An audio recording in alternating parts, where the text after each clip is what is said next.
গাজার জনবসতিপূর্ণ অঞ্চলসহ ইসরায়েলের আক্রমণের অন্যতম লক্ষ্য হয়ে উঠেছে উপত্যকার হাসপাতালগুলো। বিশ্ব স্বাস্থ্য সংস্থার তথ্য বলছে, 2023 সালে যুদ্ধ শুরুর পর গাজার স্বাস্থ্যসেবা প্রতিষ্ঠানগুলোতে 6 শতাধিক হামলা হয়েছে। উপত্যকার 36টি হাসপাতালের মধ্যে আংশিকভাবে চালু আছে মাত্র 18টি। তবে সেগুলোতেও নেই প্রয়োজনীয় চিকিৎসা সামগ্রী। জ্বালানি সংকটে অন্ধকারে কাটছে রোগীদের জীবন।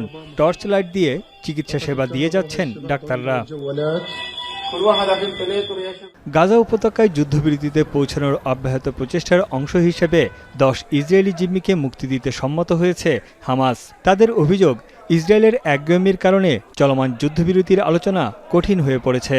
যুদ্ধবিরতি চলাকালীন গাজায় মানবিক সহায়তা প্রবেশ, ইসরায়েলি সেনাদের প্রত্যাহার সহ স্থায়ী যুদ্ধবিরতির শর্ত জুড়ে দিয়েছে Hamas.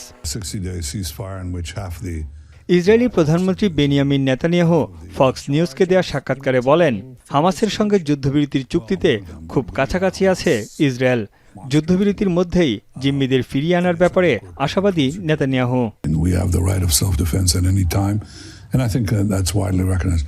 I think on these matters, which I always prefer to negotiate not in front of a camera, I think there's a good chance we'll have this ceasefire. Gaza, for the most part, I think we have a chance this week or next week. মার্কিন president Donald ট্রাম্পও গাজায় যুদ্ধবিরতির বিষয়ে খুবই আশাবাদী। চলতি সপ্তাহে বা আগামী সপ্তাহেই তা কার্যকর হতে পারে বলে মন্তব্য করেছেন তিনি। It's very possible. I will tell you we're getting very close to a deal. I don't know if it's secret or not secret, but it doesn't matter to me. Secret's fine if it gets us to where we want to be.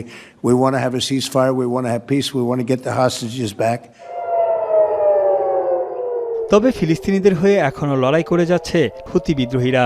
বৃহস্পতিবার সকালে ইসরায়েলের রাজধানী তেল আবিবে ক্ষেপণাস্ত্র হামলা চালায় হুতি গোষ্ঠী, যদিও তা প্রতিহত করার দাবি করেছে ইসরায়েল। এছাড়া লোহিত সাগরে হুতিদের হামলায় লাইবেরিয়ার পতাকাবাহী একটি পণ্যবাহী জাহাজ ডুবে গেছে। এই সময় প্রাণ হারিয়েছেন 4 নাবিক। 6 জনকে জীবিত উদ্ধার করা হলেও এখনও নিখোঁজ অন্তত 15 জন। যুক্তরাজ্যের মেরিটাইম ট্রেড অপারেশনস সেন্টার জানিয়েছে, মারাত্মকভাবে ক্ষতিগ্রস্ত জাহাজটি হুতিদের নিয়ন্ত্রণে থাকা বন্দরনগরী হুদাইদার কাছে ডুবে গেছে। এত কিছুর পরও এক মুহূর্তের জন্য গাজায় হামলা বন্ধ রাখেনি ইসরায়েলি বাহিনী। অধিকৃত পশ্চিম তীরে ফিলিস্তিন ও ইসরায়েলি বাসিন্দাদের মধ্যে মুখোমুখি সংঘর্ষের ঘটনা ঘটে। এই সময় তারা লাঠি ও পাথর ছুঁড়ে আক্রমণ চালায়। যুদ্ধ শুরুর পর গাজায় মোট প্রাণহানি ছাড়িয়েছে 57,500। গাজার স্বাস্থ্য মন্ত্রণালয় বলছে, মার্কিন সমর্থিত ইসরায়েলের ত্রাণকেন্দ্র থেকে সহায়তা নিতে এসে প্রাণ হারিয়েছে অন্তত 770 জন ফিলিস্তিনি। তানভীর জনি, এখন বিশ্ব। শিয়া বাটার ও ভিটামিন ই সমৃদ্ধ লিলি হালাল বিউটি সোপ, তারুণ্যময় উজ্জ্বল ত্বকের জন্য।